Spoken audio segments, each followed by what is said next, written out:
2001 সাল যুদ্ধাপরাধী ও গণহত্যাকারী দল জামাতকে নিয়ে ক্ষমতায় আসে বেগম খালেদা জিয়া। আন্তর্জাতিক সমীক্ষা মতে বাংলাদেশের ইতিহাসে সবচেয়ে বেশি দুর্নীতি হয় 2001 থেকে 2006 সালে বেগম খালেদা জিয়ার শাসনামলে। প্রধানমন্ত্রী তখন বেগম জিয়া হলেও পুরো প্রশাসন, অর্থনীতি ও রাজনীতিতে একচ্ছত্র ক্ষমতা ছিল তারেক জিয়ার। দুর্নীতির বরপুত্র হিসেবে আবির্ভূত হয় তারেক জিয়া এবং তার সন্ত্রাসী কার্যক্রমের রাজসাক্ষী হয়ে এখনও ঠায় দাঁড়িয়ে তারেকের সেই আলোচিত হাওয়া ভবন। তারেকের অসংখ্য অপকর্মের তথ্য প্রমাণ পাওয়া যায় দেশীয় ও আন্তর্জাতিক গণমাধ্যমে। দুর্নীতিতে শীর্ষে বাংলাদেশ, টানা 5 বার এই শিরোনামে দেশীয় ও আন্তর্জাতিক গণমাধ্যমে নাম আসে বাংলাদেশের। তারেক জিয়ার হাত ধরে এক কলঙ্কজনক অধ্যায়ের সূচনা করে বাংলাদেশ। আমরা ভুলিনি সেই সময়, আমরা ভুলে যাইনি সেই লজ্জা, আমরা ভুলে যাইনি বিদ্যুৎ খাতের সীমাহীন দুর্নীতির কথা। বিদ্যুতের অভাবে জনজীবন তখন ছিল অতিষ্ঠ, বিক্ষুব্ধ জনতা নেমে এসেছিল রাস্তায়। বিদ্যুৎ খাতের 12টি প্রকল্পে অতিরিক্ত ব্যয় দেখিয়ে প্রায় 273 কোটি টাকা লোপাট করেছে তারেক ও তার বন্ধু মামুন। এমনকি বৈদ্যুতিক খাম্বা কেনার নামে 5 বছরে প্রায় 1200 কোটি টাকা লোপাট করেছে তারেক জিয়া। তারেক তার বন্ধু মামুনকে নিয়ে খাম্বা লিমিটেড প্রতিষ্ঠার মাধ্যমে এই অর্থ লোপাট করে।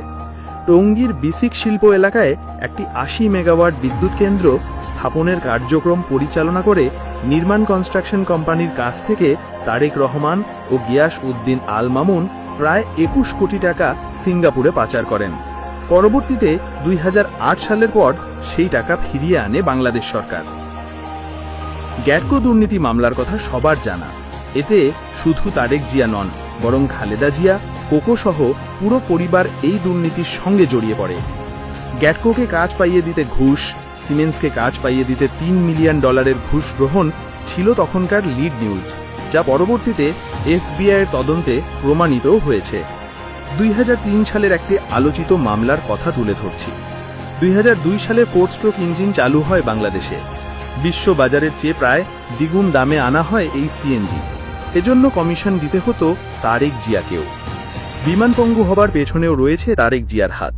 বিমান সেক্টরকে পুরোপুরি ধ্বংস করে দিয়েছিল তারেক জিয়া। তারেক জিয়ার দুর্নীতির কারণে ধ্বংসের মুখে পড়ে স্বাস্থ্য খাত। সিটি কর্পোরেশন দুর্নীতির আখড়ায় পরিণত হয়। মুক্তিযোদ্ধা সংসদেও চলে দুর্নীতির মহোৎসব। দুর্নীতিতে শীর্ষে অবস্থান করে পুলিশ ও যোগাযোগ খাত। এমনকি ঘাস কাটতেও কোটি টাকা বরাদ্দ দিয়ে করা হয় দুর্নীতি। একের পর এক দখলদারিত্বের রাজনীতি শুরু হয় তারেক জিয়ার হাত ধরেই। তারেক জিয়ার বৈধ আয়ের উৎস না থাকলেও স্ত্রীর নামে ছিল 5টি বাড়ি। এমনকি মালয়েশিয়াতে গড়ে ওঠে তার অবৈধ টাকার পাহাড়।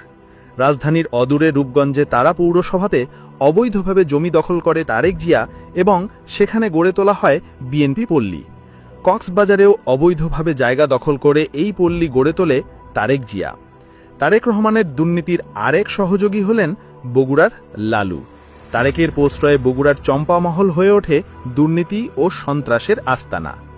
তারেক রহমানের দুর্নীতির আরেক দোসর ছিলেন স্বরাষ্ট্র প্রতিমন্ত্রী লুৎফুজ্জামান বাবর।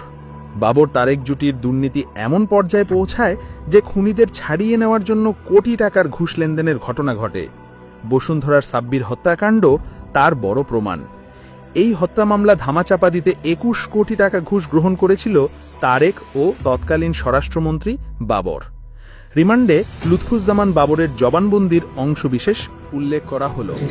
এটাকে ইনভেস্টিগেট করার জন্য তারেক সাহেবের অফিসে একদিন একটা মিটিং হচ্ছিল, আমরা ওই টাকা পয়সা লেনদেন নিয়ে।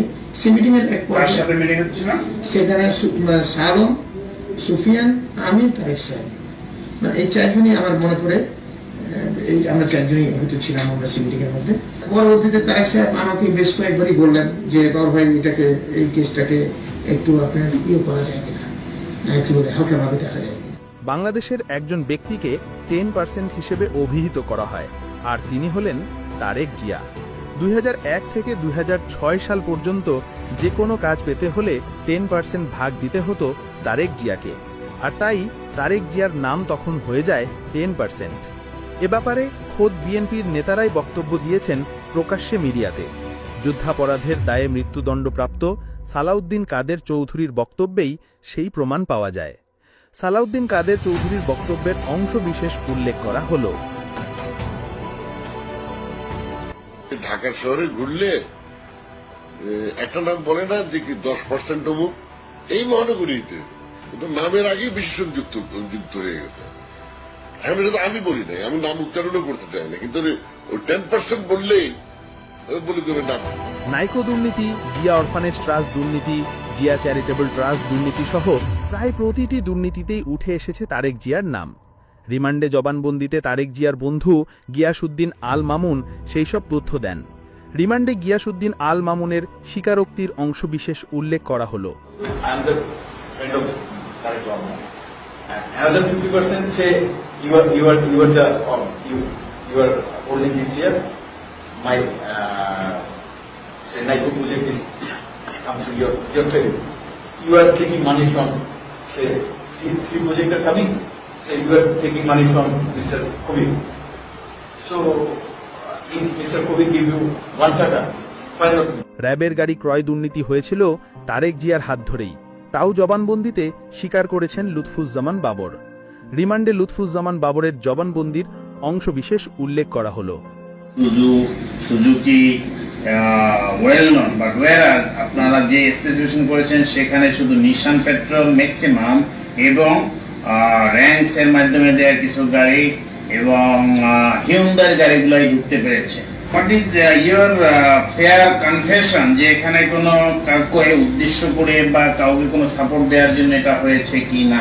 তারেক সাহেবের সাথে যে ফয়সাল এবং রোমন একটা যোগাযোগ আছে সেই কথা বললো, এবং I have good reasons to believe that মানে আমার মনে হয় যে এখানে তারেক সাহেবের একটা সংশ্লিষ্টতা থাকতে পারে।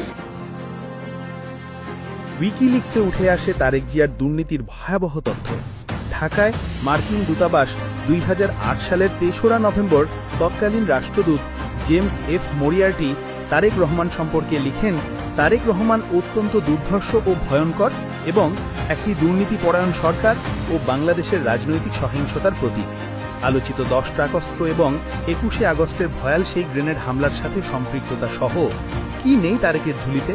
কি করা বাকি ছিল তার অপরাধ সাম্রাজ্য বিস্তৃত ছিল সারা বাংলাদেশ জুড়ে। এভাবেই রাষ্ট্রের ক্ষমতা কুক্ষিগত করে তারেক জিয়া হয়ে ওঠেন দুর্নীতির প্রতীক।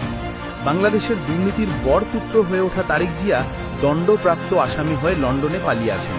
তবে সুদী মহাজনগণ তারেক এবং তার অপকর্মের সহযোগীদের বেকসুর খালাস দিয়েছেন।